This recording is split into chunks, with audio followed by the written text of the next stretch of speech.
Kan kalau kita kenal dia adalah tim ses ya, tim sesnya atau relawannya Pak Jokowi gitu ya. Dari sisi kemampuan atau komitmen anti korupsi juga kita nggak tahu ya dia punya apa. Tapi bahwa dia adalah yang kita tahu mantan jurnalis, mantan tim ses dan relawan bukan tim ses. Ya relawan, kemudian sukses tim ses. Iya, Justru yang sukses berarti. yang kita lihat dia bukan menteri komunikasi, miskomunikasi.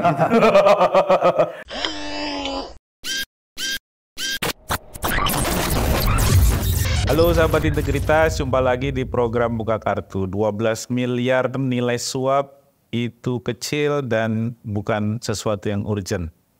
Demikian kata Budi Ari, Menteri Komunikasi dan Informasi, yang dikutip oleh media beberapa waktu lalu. Apakah memang nilai 12 miliar suap yang diduga itu mengalir dari perusahaan Jerman SAP kepada para pejabat di Kementerian Informasi dan Komunikasi, termasuk di dalamnya kepada beberapa pejabat di Bakti ya beberapa tahun yang lalu, itu merupakan nilai suap yang kecil. Nah, untuk membahas soal itu ya, karena kita ngomong soal standar etika pejabat publik, kita bicara mengenai masa depan pemberantasan korupsi, upaya-upaya membangun tata kelola, integritas para pejabat publik, tapi tentu kita miris ya ketika ada pejabat publik yang menyampaikan pendapat seperti ini, merespon secara tidak serius, apalagi kemudian melakukan upaya-upaya penelusuran lebih lanjut atas informasi yang sudah muncul ya di media luar negeri, bahkan sudah menjadi bagian dari upaya penegakan hukum yang dilakukan oleh pemerintah Amerika Serikat kepada SAP, sebuah perusahaan telekomunikasi dan teknologi di Jerman. Nah, untuk membahas itu kita ada Emerson Ginto dan Ade Irawan, dua-duanya dari Visi Integritas. Ke Son dulu, Son. Ya, pakai jas dulu, bro. Nomor jas. Ya. Ini Menteri Komunikasi dan Informasi ini siapa nih sebenarnya? Kok tiba-tiba muncul dengan pernyataan begitu? Itu juga kita nggak jelas ya. Ini kan dia pemain pengganti kalau bahasa ini. Pemain pengganti cadangan yang nggak tahu apa sebutannya, menggantikan Menko Info yang bermasalah juga gitu ya, Pak Joni Plate gitu ya. Nah, Joni Plate tersandung dalam kasus korupsi Bakti juga, dan kemudian ini kasus yang di perusahaan Jerman ini juga terkait juga Bakti. Kalau saya melihat bahwa saya nggak tahu dia terkesan ini upaya mengecilkan upaya pemberantasan korupsi gitu ya. Jadi 12 miliar itu kan kecil. Nganggap penting. Nganggap penting upaya pemberantasan korupsi. Jadi dia menempatkan diri bahwa korupsi itu bukan kejahatan luar biasa. Nah, jadi kejahatan biasa-biasa kayak pencurian, aduh nggak usah diributin masanya gitu. Dia bicara seperti itu, apakah karena memang ketika ditunjuk oleh Jokowi menggantikan Joni Plate, track recordnya juga memang tidak? Kan kalau kita kenal dia adalah tim ses ya, tim sesnya atau relawannya Pak Jokowi gitu ya. Dari sisi kemampuan atau komitmen anti korupsi juga kita nggak tahu ya dia punya apa. Tapi bahwa dia adalah yang kita tahu mantan jurnalis, mantan tim ses dan relawan bukan tim ses. Ya relawan, kemudian sukses tim ses. Iya, Justru yang sukses berarti. Yang kita lihat dia bukan menteri komunikasi, miskomunikasi. Jadi banyak beberapa kali kan bikin blunder ya. Omongan dia yang kemudian justru omongan dia justru yang menurut kita nggak pas gitu ya. Nah, pertama soal 12 miliar ini dianggap kecil, ya pertanyaan kita, lalu apa langkah dia untuk melakukan dan berapa yang dianggap besar gitu? Nah, 12 miliar ini kan itu baru yang ketahuan, belum yang nggak ketahuan ya. Artinya itu kan baru dari satu perusahaan SAP ya, belum ya, barangkali perusahaan lain juga terlibat. Nah, dia berupaya mengecilkan nilai korupsinya, kemudian juga dia menganggap ini bukan hal yang penting. Dan satu hal lagi, dia tidak melakukan upaya pembenahan di situ. Jadi kalau lo bilang kecil ya solusinya biar nggak terjadi lagi apa? Nggak pernah juga dijelaskan kepada publik. Jadi apa yang dia lakukan, omon-omon dia gitu, itu menurutku sih nggak ada kaidah, nggak bermanfaat sama sekali. Malah Blunder. rusak ya reputasi pejabat publik ya. Betul. Jadi kalau mau korupsi mungkin dia jangan nanggung gitu, yang gede aja biar ini dipersoalin gitu. Jadi standar etika pejabat publik tadi. Ini kan kayak jauh banget ya dari ekspektasi masyarakat ya. Apalagi kan pejabat publik itu mengelola resource publik. Mereka mengelola anggaran negara, mereka punya kewenangan mengeluarkan peraturan. Mereka juga bisa memberikan perizinan, mereka menyediakan layanan publik, ya kebijakan-kebijakan semuanya itu kan isinya resources. Ya ada izin tambang lah segala macamnya gitu. Nah kalau standar etikanya begini, ini gimana deh? Pertama di luar itu ya ini pentingnya memilih atau menunjuk calon pejabat publik dengan benar gitu ya, punya track record yang baik, punya kualitas, punya integritas. Karena kalau bicara soal etika pejabat publik, ya dia mestinya beyond dalam segala hal ya, punya kemampuan yang mumpuni, punya integritas yang tidak diragukan begitu ya. Nah kalau kemudian pembagian posisi atau penunjukan posisi-posisi ini karena jasa, itu ya bukan karena track record, bukan karena kualitas dan sebagainya ya hal-hal yang kita inginkan bicara soal etika pejabat publik ya akhirnya terobos dengan sendirinya, dan ini yang disayangkan gitu. Apalagi kalau bicara relawan kan mestinya rela-rela aja kan. Betul, nggak ada motif lain. Iya, kecuali dia jadi nggak relawan gitu ya. Mungkin sekarang jadi relawang. Itu rela karena uang. Tapi ada 4 hal yang saya kira patut disayangkan ya dari pernyataan ini. Pertama dari sisi menterinya, ini kan memperlihatkan bahwa ya etika, tadi kita sudah bahas, etika politik dia sebagai pejabat publiknya yang tidak terlihat. Ya, padahal dia mesti menjadi contoh. Gitu. Dan kalau bicara contoh kan pemerintah sendiri sudah bilang ya zero tolerance terhadap korupsi gitu ya. Nah ini dia malah tolerance gitu ya. Yang kedua, ini juga nggak akan bahaya buat institusi dia di kementeriannya. Ini kan sama aja juga memberi lampu hijau kepada pegawai-pegawainya ya di bawah 12 miliar kecil-kecilan gitu ya, bukan kasus yang seberapa gitu ya, bukan kasus yang besar. Dan saya kira ini bisa saja mendorong pejabat-pejabat atau pegawai-pegawai di Kominfo untuk mengikuti anjurannya gitu ya, quote unquote gitu ya, mengikuti anjuran dari menterinya gitu ya. Padahal sebelumnya mereka sudah diguncang dengan kasus Johnny Plate gitu ya, bukannya melakukan bersih-bersih kemudian paling tidak ya ada statement yang penyesalan quote unquote, statement mau melawan korupsi, ini justru melemahkan korupsi. Yang ketiga, kalau buat saya sih ini kan ya quote unquote juga menghina publik gitu ya, bicara ini uang kecil gitu ya, padahal 12 miliar, waduh Pak Eson. Gede banget. Kalau kata Pak Eson punya 12 miliar bisa apa-apa ya Pak Eson ya, begitu ya. Bisa ke Pandeglang. Bisa ke Pandeglang, bolak-balik gitu ya. Bisa bikin warung banyak, Warung banyak begitu. Dan iya ini kan nilai warungnya cuma 2,5 juta kan. Iya. Warung yang premium. Orang nggak tahu konteksnya ya. Yang keempat ya ini sendiri sama aja dengan melawan komitmen presiden gitu yang mencanangkan ya soal pemberantasan korupsi gitu. Dan Presiden pernah mencanangkan ya paling tidak punya sanas dan sebagainya, terlepas dari banyak kontroversi. Itu kan bisa kita jadikan karena yang milih dia kan juga presiden. Itu dia.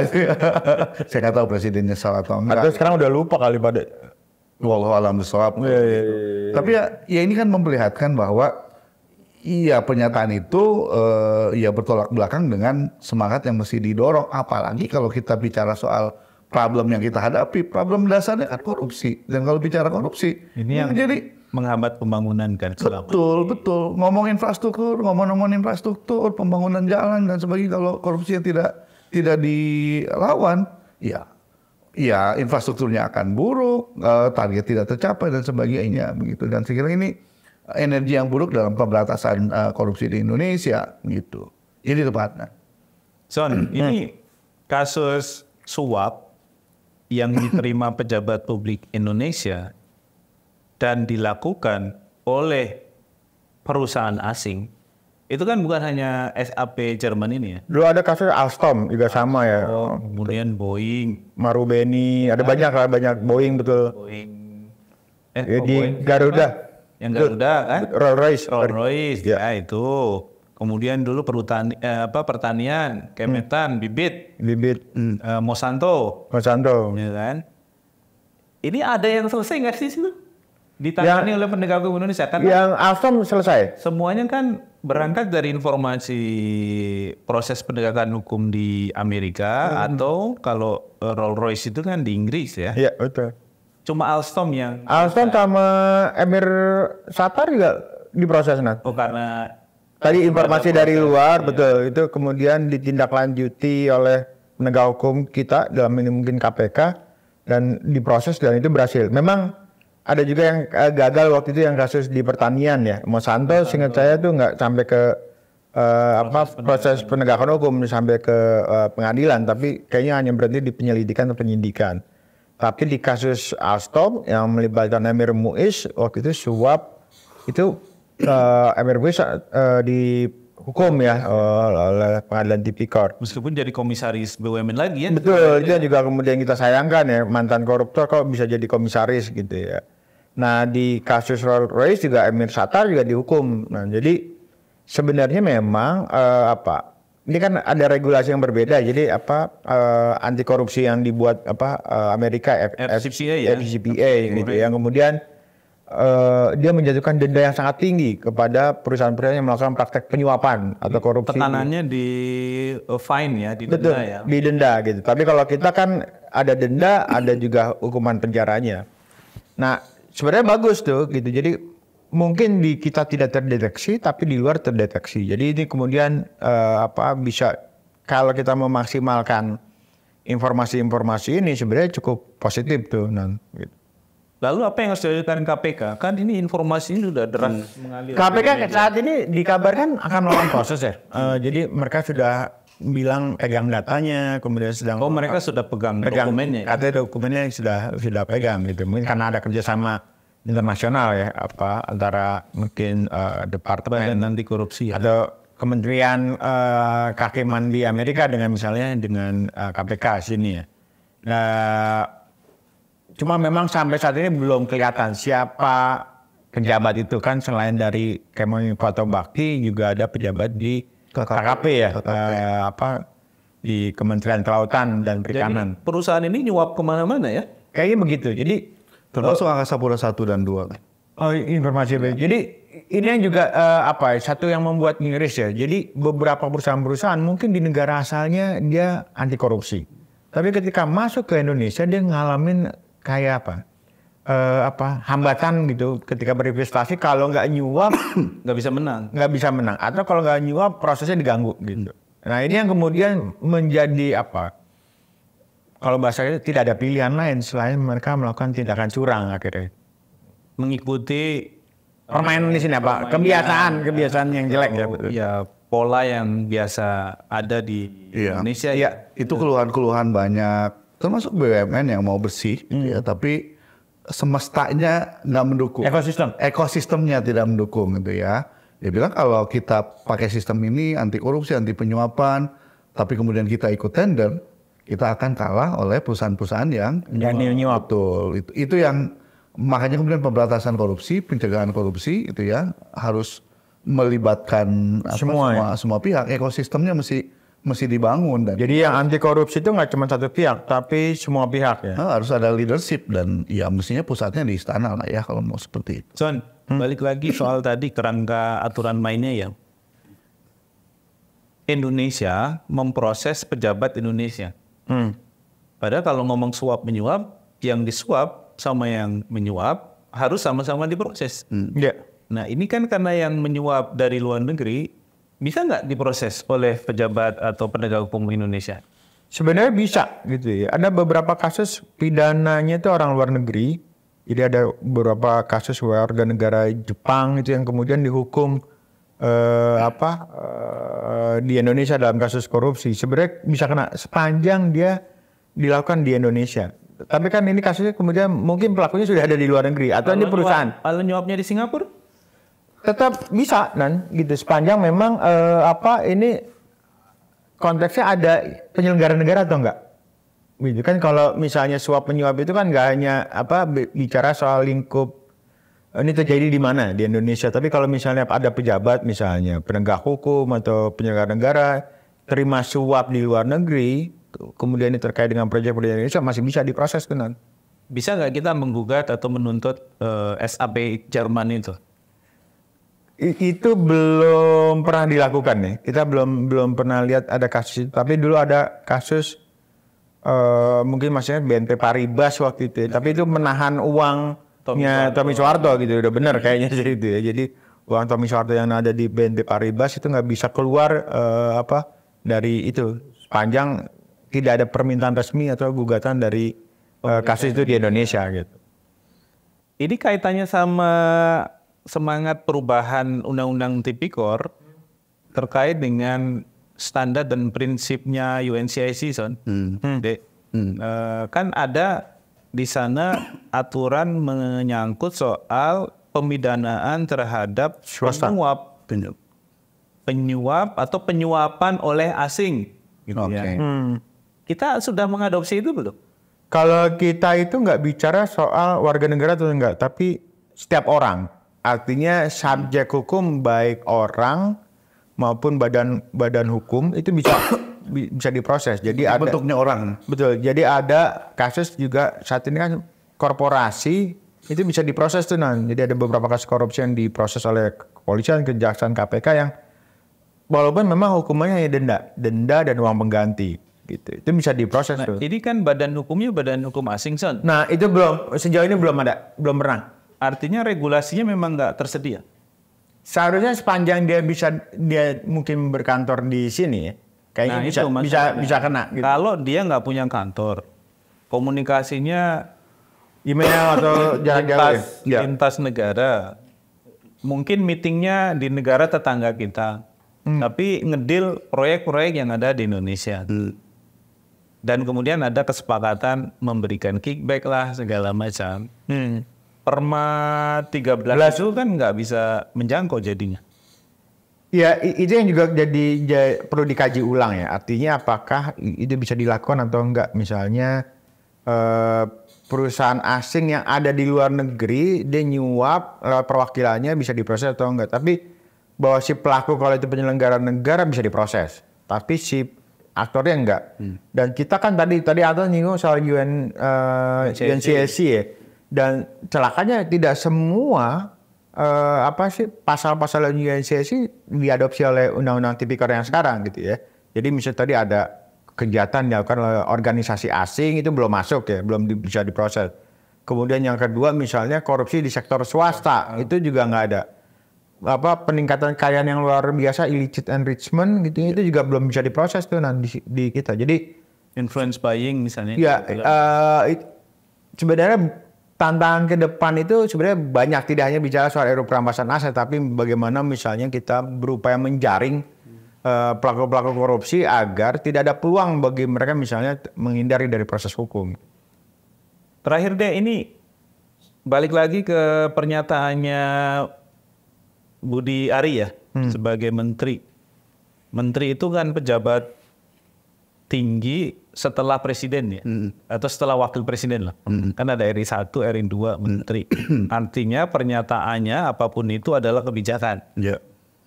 Ya, sesuatu yang akan menjadi parameter ukuran standar dalam pengelolaan sumber daya negara. Nah, capres akan terpilih nanti entah di bulan Februari atau Juni tahun depan. Kemungkinan Juni ya? Kemungkinan Juni. Karena ada kemungkinan putaran 2 ya, kecuali dipaksa jadi putaran 1. Lalu bagaimana seharusnya atau paling nggak bagaimana seharusnya presiden terpilih mencari para pembantu-pembantu terbaiknya ya, sehingga kemudian nggak ada lagi nih komentar-komentar yang nggak jelas seperti tadi gitu. Dimulai kita dari mencari siapa presiden yang paling layak lah ya. Presidennya dulu. Di presidennya dulu dong. Dan sekarang kan ada 3 nih. Ya, Yang layak siapa? ya pokoknya carilah Yang tidak punya rekam jejak jelek ya. ya yang tidak punya rekam jejak. Yang tidak punya rekam jejak masa lalu yang buruk. Yang buruk. Iya begitu ya. Jadi itu yang penting karena presiden ini kan yang jadi apa ya? Kalau kita baca riset-risetnya banyak peneliti ya, yang paling klasik lah ya si Klitgard gitu ya. Dia selalu mulai dari pimpinan. Makanya kemudian pimpinan yang punya anti korupsi ini juga akan memilih mencari pembantunya, menterinya dengan cara juga yang prudent gitu ya. Ada proses due diligence ya. Dulu sebenarnya pada saat Pak Jokowi di periode pertama ada proses due diligence dengan melibatkan KPK gitu ya. KPK yang akan memberikan nilai ini hijau, kuning atau merah begitu, walaupun ternyata sayang di periode kedua nggak ada gitu ya. Warnanya jadi Nggak ada warnanya. Iya. Jadi memang mesti ada di mana-mana ya, dan saya kira ini prinsip dalam organisasi ya, baik konteks kecil maupun besar ada proses due diligence gitu ya. atau mungkin itu jadi kebijakan yang diundang-undangkan mungkin nggak soal bagaimana memilih pejabat publik. Iya, Meskipun itu ada apa ya, ada kartu trufnya presiden ya, bahwa itu hak prerogatifnya presiden gitu. Tapi apakah di dalam undang-undang misalnya soal kepresidenan, presiden juga dibatasi dengan kriteria? Mungkin nggak itu kira-kira? Itu ide bagus tuh. ya sedetil itu nggak tahu lah ya gitu ya. PSN mungkin yang bisa jawab. Tapi kan ya seperti kata Plato ya, yang pernah ikuti Pak Adnan juga. Kalau orang baik berintegritas nggak perlu aturan kan untuk dia berbuat baik. Tapi kalau orang jahat, walaupun aturannya baik, dia bisa menyiasati. Tapi ada orang baik yang kemudian ternyata jahat ya. Siapa tuh Pak? Ya begitulah. Jadi Nah ini kan untuk memastikan orang yang mengaku baik itu tunduk pada kriteria tadi. nah Gimana tuh? bisa secara teknis seperti itu. Iya, sebenarnya ada Seperti KPK kan diatur tuh ya kriterianya begini, cara milihnya begini. saya lupa, kayaknya ada undang-undang tentang kementerian ya. Itu juga mungkin mengatur soal syarat kriteria menteri. Cuman karena lagi-lagi dianggap ini hak prerogatif presiden, kemudian yang kedua Suka-suka yang presiden. atau misalnya jabatan ini kan bukan dipilih tuh, menteri itu seringkali tidak melihat soal kapasitas atau kompetensi atau integritas, tapi seberapa loyal dia, apakah kemudian jasa dia kepada presiden. Nah ini yang kemudian juga harus dikoreksi buat misalnya pemimpin kita yang akan datang ya. Jadi bahwa memilih presiden itu bukan bicara soal bagi-bagi jatah gitu ya. Memilih menteri maksudnya? Iya, menteri ya, bukan bagi-bagi jatah partai pendukung, tapi melihat soal seberapa kompetennya dia gitu ketika ditunjuk sebagai menteri di kementerian tertentu. Tapi setuju nggak kalau kemudian Sudah ada contohnya, partai bukan pendukung kan dikasih juga jatah. Iya, ada kasus ya gitu. Tapi itu kan lebih upaya untuk misalnya meredam atau menarik diri sebagai koalisi pemerintah begitu. Tapi kalau nggak diatur, masalahnya di kita ini kan ngomong berbusa-busa, kasih saran ke presiden, tetap dilanggar kan? Nah, ada problem juga kalaupun sudah diatur, nggak bicara soal sanksi, Nan. Ya paling nggak presidennya kan bisa dianggap melanggar Aturan. Ya. Setuju nggak? Kalau saya Kita bisa setuju. usulkan nih nanti. Iya. Ini Prinsip due diligence seperti itu penting dan itu sudah berlaku di konteks internasional kan. Jadi rekrutmen bahkan pas rotasi gitu ya, itu juga mesti ada dicek. Kita juga udah terbiasa lakukan kan untuk calon-calon pejabat publik kan, ICW diminta untuk tracking. Gitu ya. Tracking. Ya paling tidak kita akan tahu background siapa orang yang akan menempati posisi ini sehingga potensi masalah yang ditimbulkan bisa dimitigasi itu ya, atau bisa dicari orang-orang yang tidak bermasalah sehingga tidak buat kebijakan atau tidak buat statement yang justru bermasalah dan merugikan publik dan termasuk merugikan negara begitu. Oke, Son, thank you untuk insight-nya. Ya. Sahabat Integritas, demikian bincang-bincang kita Jangan lupa subscribe, like, komen, dan tekan tombol lonceng untuk mendapatkan ya informasi pemberitahuan mengenai hal-hal baru yang kita update, yang kita sampaikan di channel YouTube kita. Kita ketemu lagi di lain waktu. Sampai jumpa.